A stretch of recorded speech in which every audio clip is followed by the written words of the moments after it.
This is lesson 34 in our study of the history of the Hebrew nation in Old Testament history.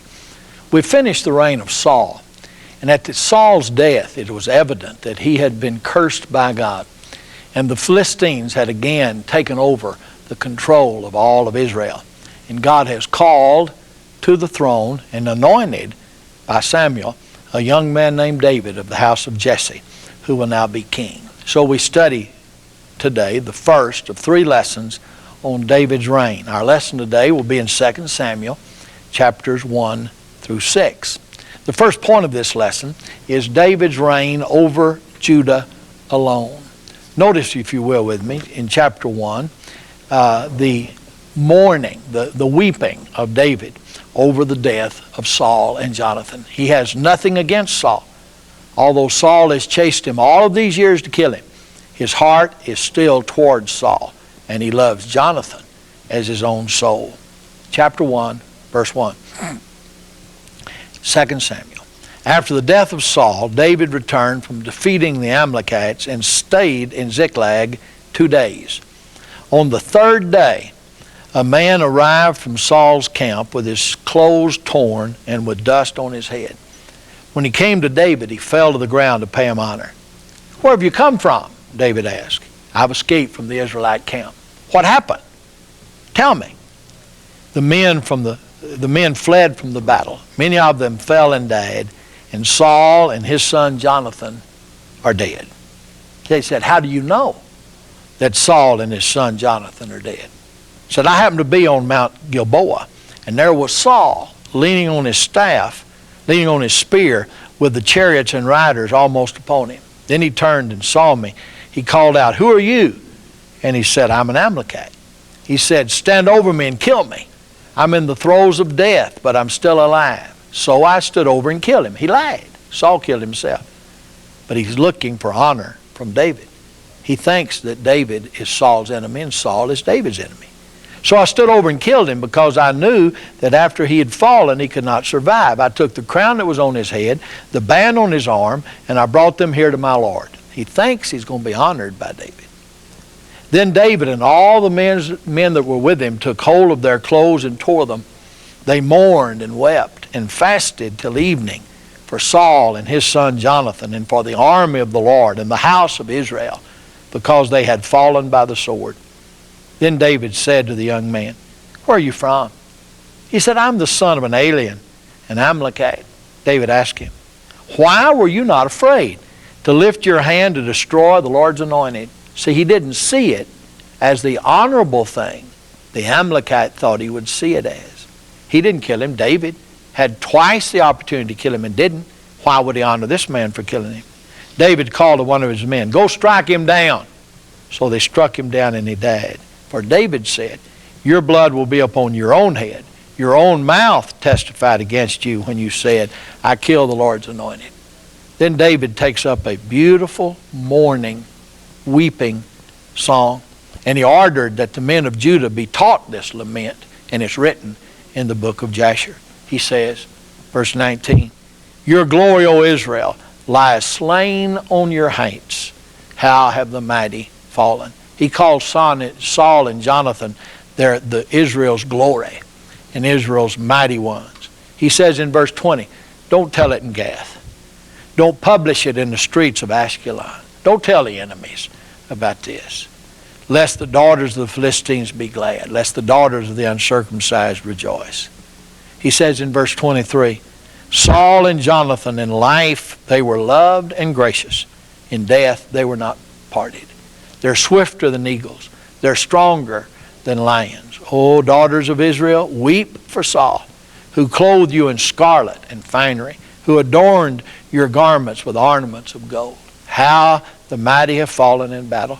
Jonathan lies slain on your heights." Look especially at verse 26. "I grieve for you, Jonathan, my brother.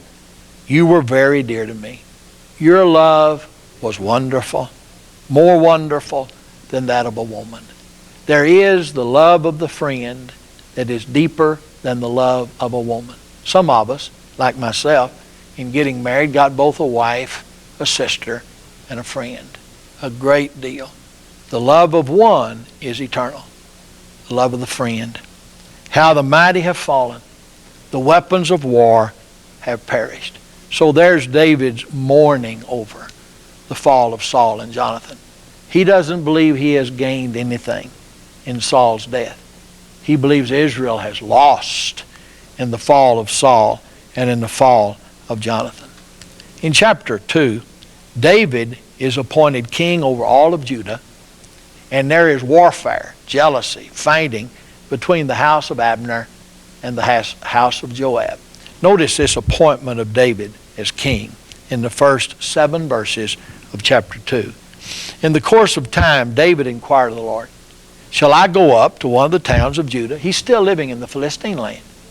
He's still living in Ziklag that the Philistine king of Gath has given him. The Lord says, go up.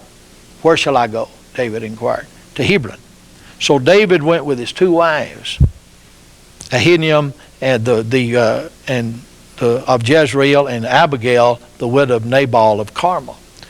David also took the men who were with him, each with his family, and they settled in Hebron and its towns. Then the men of Judah came to Hebron, and there they anointed David king over the house of Judah. He's been anointed by God through Samuel's hands, the king of all the land. But here's recognition by Judah, the southern part of the world, southern part of the promised world, that he was king over them. Verse 7 he says, now God says to David, now then be strong and brave, for Saul your master is dead, and the house of Judah has anointed you king over them. Now Abner is the captain who's been the commander of Saul's army, takes Ishbosheth, the last surviving son of Saul, and makes him king over Gilead, Ephraim, Benjamin, and all of Israel. So you have 2 kings. David, the king over just Judah, and Ishbosheth, king of everything else. And he's going to reign for 2 years.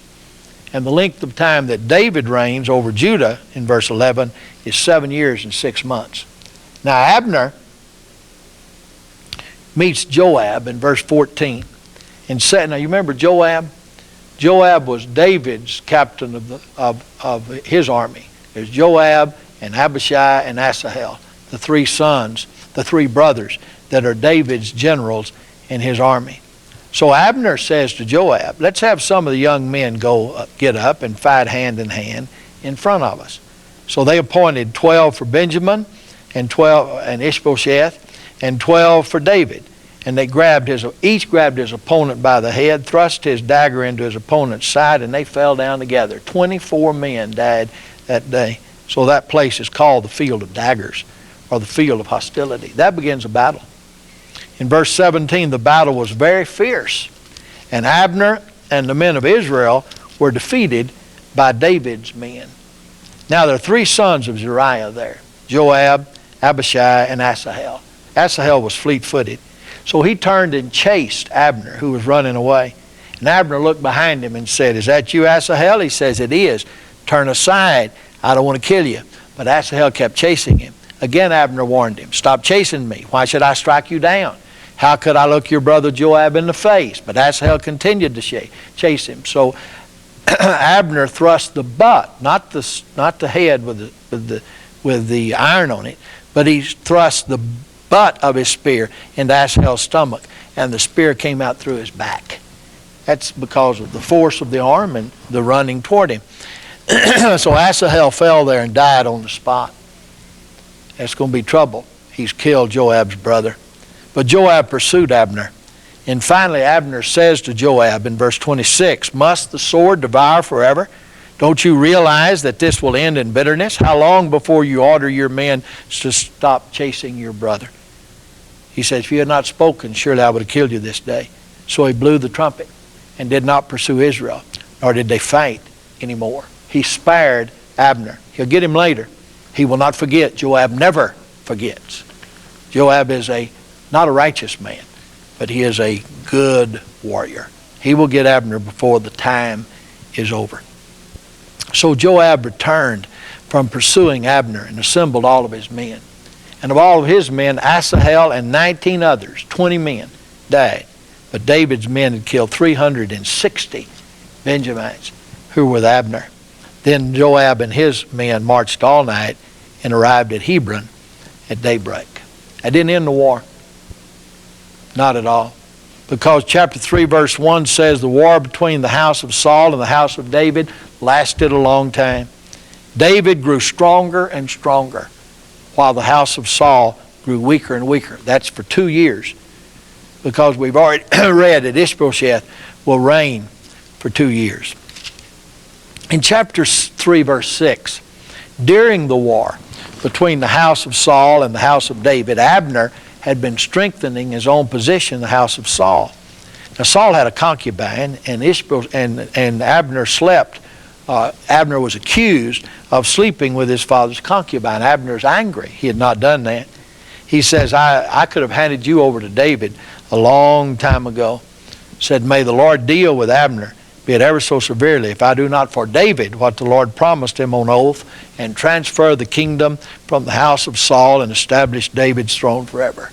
Ishbosheth did not dare to say another word to Abner because he was afraid of him. So Abner sent messengers to David in chapter 3 verse 19, or he went himself to David in chapter 3 verse 19 to tell David everything that Israel and the whole house of Benjamin wanted to do. So David makes a feast for Abner and accepts Abner as a part of his army and promises Abner that he can work and be a general in his army. And he sent Abner home and he went in peace. Now that's very important. There's no warfare between David and Abner. There's peace between David's house and Abner's house. But Joab is not going to allow that to occur. Joab will have no rival to be captain of David's army, commander-in-chief of David's army.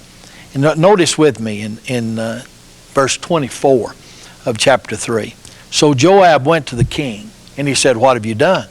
Look, Abner came to you. Why did you let him go? Now he's gone. You know Abner, son of Ner.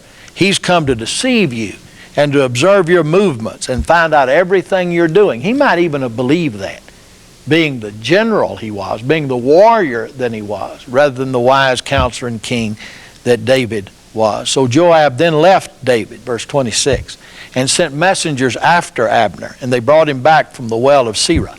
But David did not know of it. David's innocent in this matter. Now when Abner returned to Hebron, Joab took him aside into the gateway as though to speak with him privately. And there, to avenge the blood of his brother Asahel, David stabbed him in the stomach and he died. Later David heard about that. And he says, may Joab's house never be without someone who has a running sore or leprosy, or who leans upon a crutch, or who falls by the sword, or who lacks food because of what you've done unto my friend Abner. But Joab felt like he was the avenger of blood in avenging Asahel's blood, but that blood was shed in war. Therefore he had no right to shed here in peace the blood of his enemy. They bury Abner in Hebron, and the king wept aloud at Abner's tomb, and all the people wept also. All the people took note that David after that takes food and refreshes himself and is ready now to rule the people again. Indeed, everything that the king did pleased them. So on that day, all the people and all Israel knew that the king had no part in the murder of Abner, the son of Ner. In chapter 4, Ishbosheth, his contestant, refuses to act like the righteous man, and so he is murdered.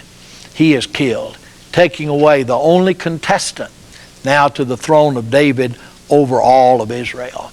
So in chapter 5, David is appointed at Hebron to be the king, not just of Judah, but of Judah and Israel. Read in chapter 5, verses 4 and 5. David was 30 years old when he became king, and he reigned 40 years. That's all together. You know that from verse 5.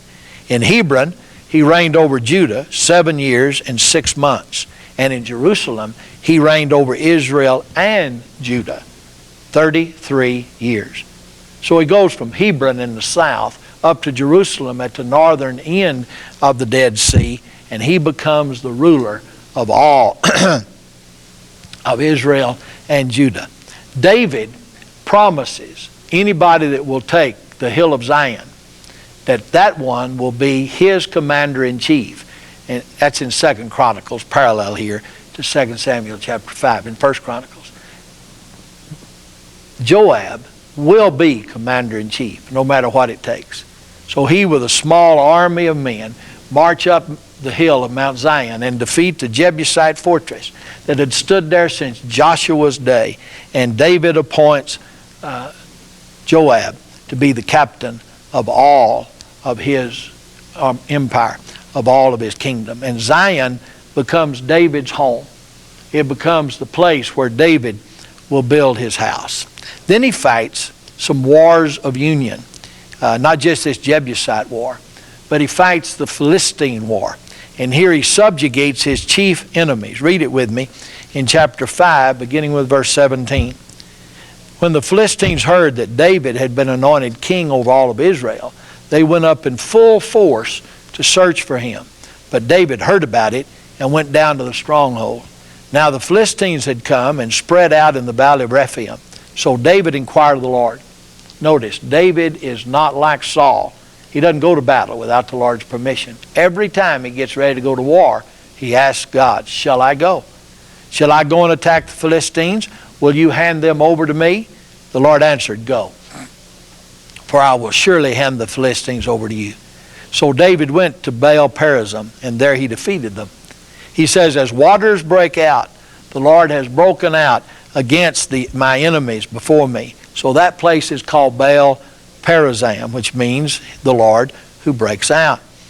And there he defeated them. So the Philistines abandoned their idols there, and David and his men carried them off. They'd had the Ark of the Covenant, and David now has all of their idols before them. Once more, he's not totally defeated them yet. It takes a second battle. Once more the Philistines came up and spread out in the valley of Rephaim. So David inquired of the Lord, and he answered. The Lord answered him, do not go straight up. Before he told him, go straight up in battle. He says, do not go straight up, but circle behind them and attack them in front of the balsam trees. As soon as you hear the sound of marching in the top of the balsam trees, move quickly, because that means the Lord has gone out in front of you to strike the Philistine army. So David did as the Lord commanded him. Notice again, David inquires of the Lord. David does exactly what the Lord tells him to do. So David did as the Lord commanded him, and he struck down the Philistines all the way from Gibeon to Gezer. He has defeated his prime enemy. But the ark, we left that ark at Kiriath Jearim. The ark is not in the tabernacle, which literally means that God is not yet fully among his people. The ark must be in the tabernacle. There must be the Shekinah, the glory that is upon the Ark of the Covenant, upon the mercy seat that changes that judgment of God into mercy for Israel. The ark must be back in the tabernacle. Chapter 6 of 2 Samuel is the recapture of that ark. Read with me, starting in verse 1. David again brought together out of Israel chosen men, 30,000 in all. He and all of his men set out from Bala of Judah to bring up from there the ark of God, which is called by the name. The Hebrew name, of course, would be Jehovah. Called by the name of the Lord Almighty, who is enthroned between the cherubim that are on the ark. We've got to get that ark back in God's house. They set the ark of God on a new cart. Mistake. If you read 2 Chronicles, you'll find out that it says they sought not God according to the ordinance. The ordinance of God was that staves of acacia wood would be placed through the golden rings on both sides of the ark, and that Levites would bear that ark upon their shoulder. But instead, they're going to do it a more effective way, a more secure way. They put it on a new cart. And they brought it from the house of Abinadab, which was on the hill. Uzzah and Ahio, sons of Abinadab, were guiding the new ark with the ark of God on it. Mistake. They should have been carrying it. And Ahio was walking in front of it. David and the whole house of Israel were celebrating with all their might before the Lord. It's a great day. The ark of God is coming back to the house of God, but not according to the ordinance. They're worshiping before God with songs and harps and lyres and tambourines and sistrums and cymbals. They're really getting at this worship. When they came to the threshing floor of Nacon, Uzzah reached out and took hold of the ark of God because the oxen stumbled. In the ordinance, it said, anybody who touches that ark will die. The Lord's anger burned against Uzzah. Uzzah's doing a good thing. I mean, if he doesn't steady that ark, it's going to fall and be crushed. They made mistake number one by not doing it the way God said do it. Then the ark would not be in trouble. He made mistake number two by trying to protect what belonged to the Lord. The Lord can protect what belongs to him. The Lord's hand burned against Uzzah because of his irreverent act. Therefore God struck him down, and he died there beside the ark. Then David's angry, not at God, but at himself and at Israel, because they've not followed God according to the ordinance. Any time that we're not obedient to God, we can expect trouble. Then David was angry because the Lord's wrath had broken out against Uzzah. And to this day, that place is called Perez Uzzah, which means simply an outbreak against Uzzah. David was afraid. Number one, he's angry. Secondly, he's afraid. David was afraid of the Lord that day. And he said, how can the ark of the Lord ever come to me? He was not willing to take the ark of the Lord to be with him in the city of David. Instead, he turned aside to the house of Obed-Edom the Gittite for 3 months, and the Lord blessed him and his entire household. It's back in the land. It's not yet where it ought to be, but at least it's back in the land. Finally, David is going to get to marry Saul's daughter, Michal. Michal had been given, was to be given, to David because of his murder, because of his slaughter of Goliath. But up until this time, she has not. Let's read of this in chapter 6, beginning with verse 12, because this will finally establish David's house as being over Saul's house. Now King David was told, verse 12, the Lord has blessed the household of Obed-Edom and everything he has because of the ark. So David went down and brought up the ark of God from the house of Obed-Edom to the city of David with rejoicing. When those who were carrying the ark of the Lord had taken 6 steps, he sacrificed a bull and a fattened calf. Every 6 steps, he's offering a sacrifice. David, wearing a linen ephod, danced before the Lord with all of his might, while he and the entire house of Israel brought up the ark of the Lord with shouts and the sounds of triumph. When the ark of the Lord was entering the city, Michal, daughter of Saul, to be David's wife, not yet his wife, watched from a window. When she saw King David leaping and dancing before the Lord, she despised him in her heart.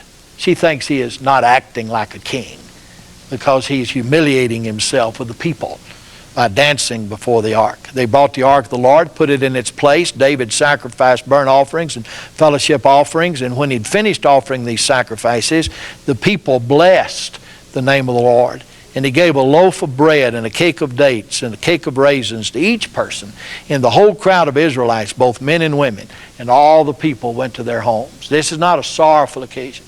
These sacrifices and these feasts are things of joy, things of great joy before the Lord.